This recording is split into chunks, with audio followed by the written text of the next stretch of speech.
Water chapter जो पढ़ रहे थे उसको आगे कंटिन्यू करते हैं। Till now we have studied source, availability of water. उसके बाद में हम लोगों ने एनालिसिस ऑफ वाटर, कितने टाइप के एनालिसिस होते हैं। Basically we have studied hardness of water and determination of hardness of water through EDTA method. Now we are entering in another portion, boiler troubles due to hard water and what are the techniques to soften water at larger scale. ये हम लोगों के syllabus में है और इसी को continue करते हैं। बॉयलर में जो बेसिकली ट्रबल्स होते हैं, सपोज आप इंडस्ट्रीज में हैं तो या आप थर्मल पावर प्लांट्स में कहीं भी हैं, तो ये एक बेसिकली जो प्रॉब्लम्स आने वाली होते हैं जहां भी, not only thermal power plant, जहां कहीं भी हम लोग यूज कर रहे होते हैं हॉट वाटर, वहां पर ये प्रॉब्लम आएगी। जहां क्या क्या, sludge and scale formation, priming, foaming, caustic embrittlement and so many other problems you can say. So now we are going to discuss sludge and scale formation. When hard water is used in boilers on continuous evaporation, salts get deposited at the places where flow is slow.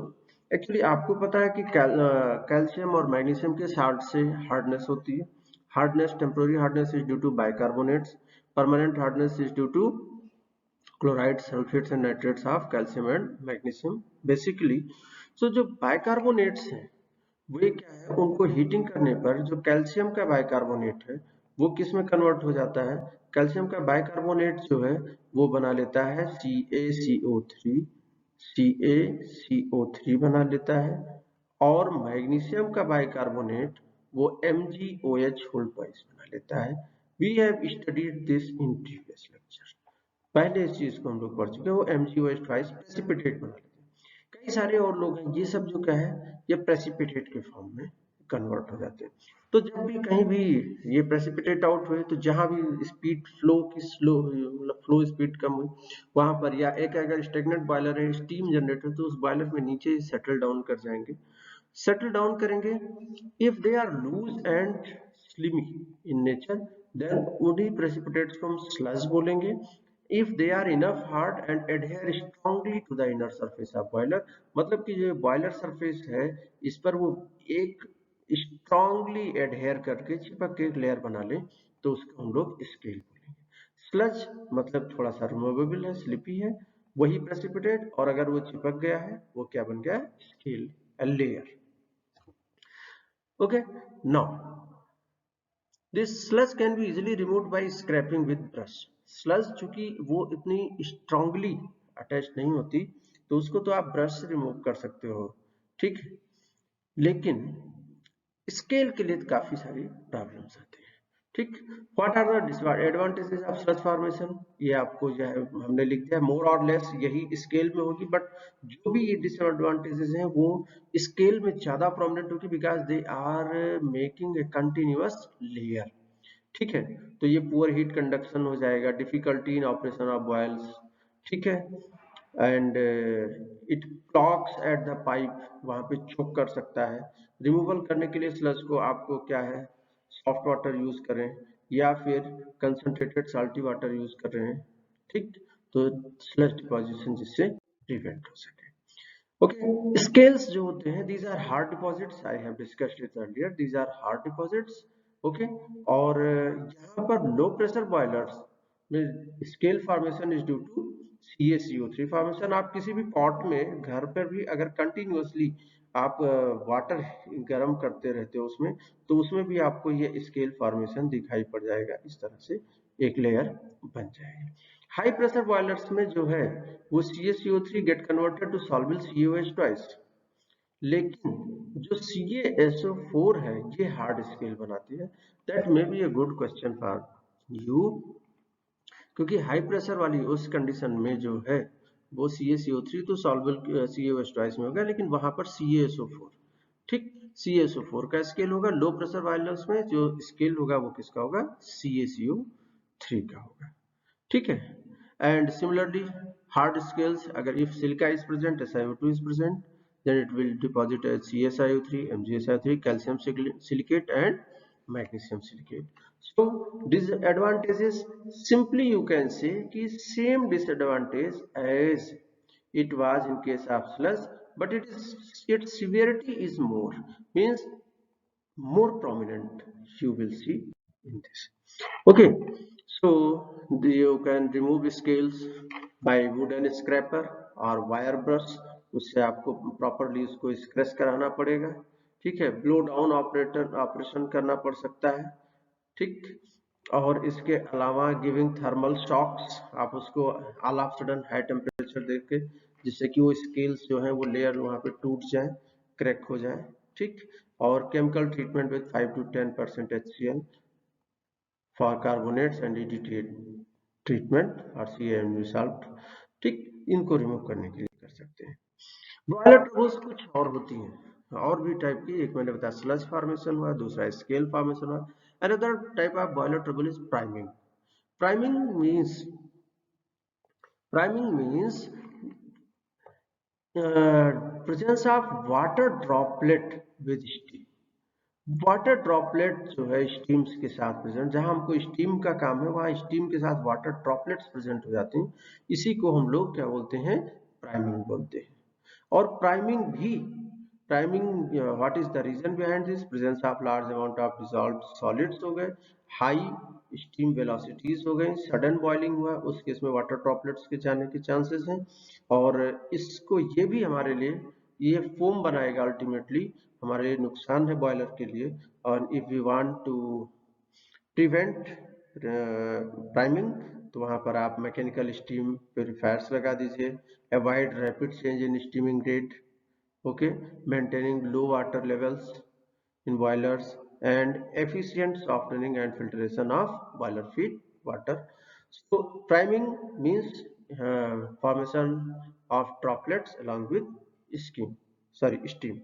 Another trouble is that foaming, यहाँ पे foam या झाग आप इसको समझते ही है, ठीक है। तो अगर फोमिंग हो गई तब भी वो बॉयलर में आपके जो पावर प्लांट या किसी भी और भी प्लांट है तो वहां पर ये ट्रबल क्रिएट करेगा, ठीक है। इसमें इसको फोमिंग को भी रोकने के लिए आप कैस्टर ऑयल यूज कर सकते हो, ठीक। या इस तरह से आप ऑयल जो आपने ऐड किया उसको बाद में रिमूव करने के लिए आपको एलम्स यूज करना पड़ सकता है, तो उससे क्या होगा कि फोम बनना कम हो जाएगा। एक और टाइप की ट्रबल होती है, that is called as caustic embrittlement.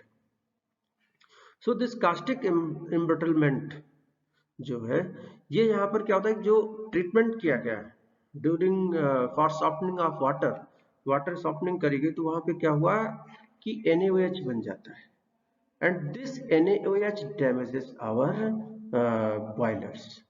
This is called as caustic embrittlement. आपको अभी you are going to further study that how we can soften.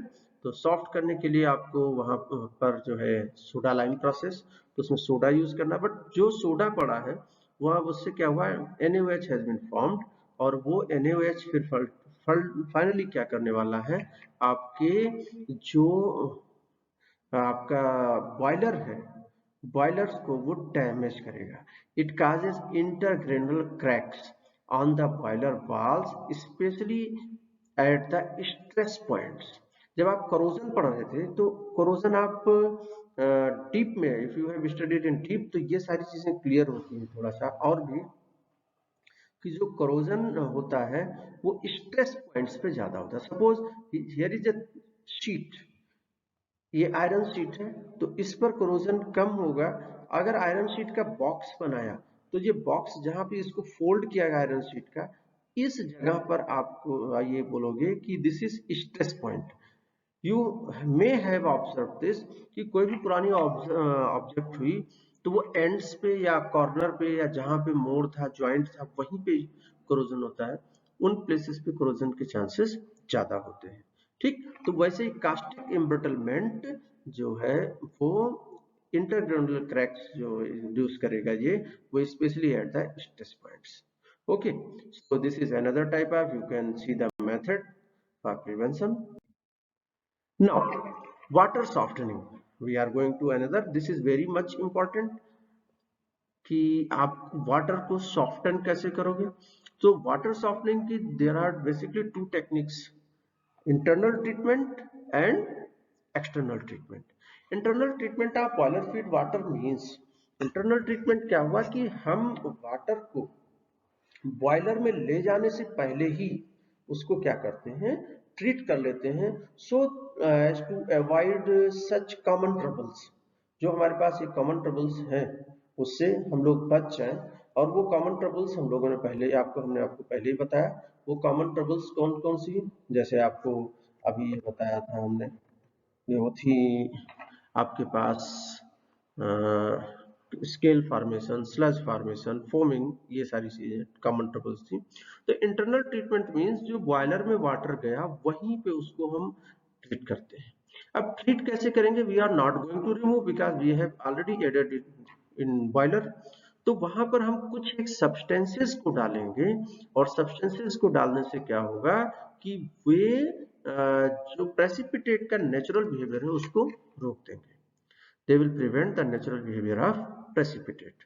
So it has been written here clearly. Internal treatment involves addition of chemical to the boiler water, either precipitate the scale forming impurities, okay, which can be easily removed, or convert the impurities to soluble compounds so that scale formation can be prevented. It means जो whatever is the normal behavior उसको वो रोक लेते हैं। ठीक है, तो अब what we have to do, this is basically called as sequestration. Another name of this is sequestration. इस इंटरनल ट्रीटमेंट को आप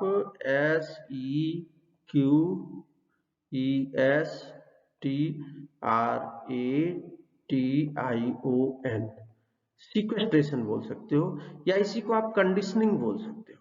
सीक्वेस्ट्रेशन और कंडीशनिंग, कंडीशनिंग मतलब हम कि उसमें कंडीशनिंग एजेंट्स डालते हैं, और वो कंडीशनिंग एजेंट क्या काम कर रहे हैं, कंडीशनिंग एजेंट जो प्रेसिपिटेट स्केल फॉर्मेशन से उसको रोक देंगे, मतलब वो स्टिकी नहीं होगा, लेयर्स जो है वहां पे चिपकेगा नहीं। So there are many ways of sequestration or internal treatment. First is the colloidal conditioning. यहाँ पे क्या है, organic substance like kerosene, tannin, agar agar we have to add in that boiler feed water. Boiler feed water में इसको हम लोग डालेंगे, इससे क्या होगा कि जो डिपॉजिट्स होंगे they will be non sticky, those deposits will be non sticky. ठीक है, तो अब नॉन स्टिकी डिपॉजिट्स जो हैं इससे हमारा स्केल फॉर्मेशन या स्लज फॉर्मेशन रुक गया। Okay, so another that is called as phosphate conditioning. इसी को आप हेडिंग कर सकते हो, वो क्या है, phosphate conditioning.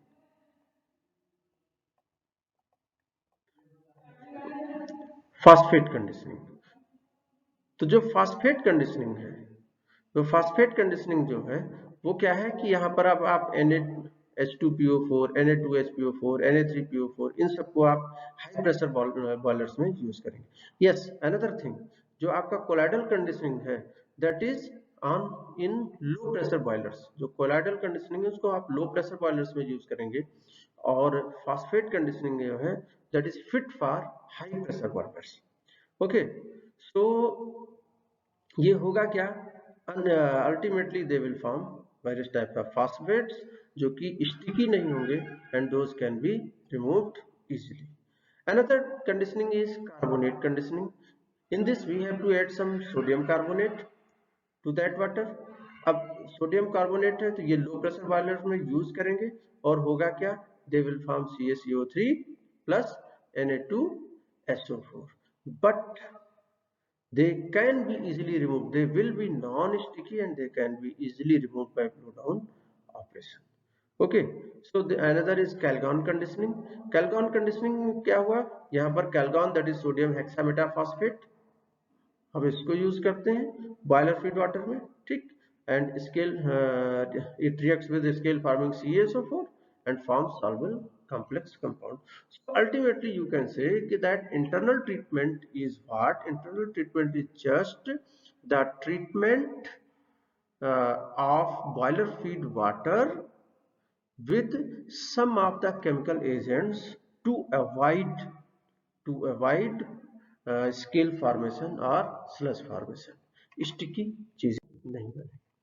Next You can say there are some other type of conditioning, that is sodium aluminate conditioning, and electrical conditioning and radioactive conditioning may also be applied, although it may have not been given in your common textbook of engineering chemistry, but just heading electrical conditioning can also be given, and radioactive conditioning can also be given. That in radioactive conditioning, tablets of radioactive salts are placed inside a boiler, emit radiations which prevents scale formation.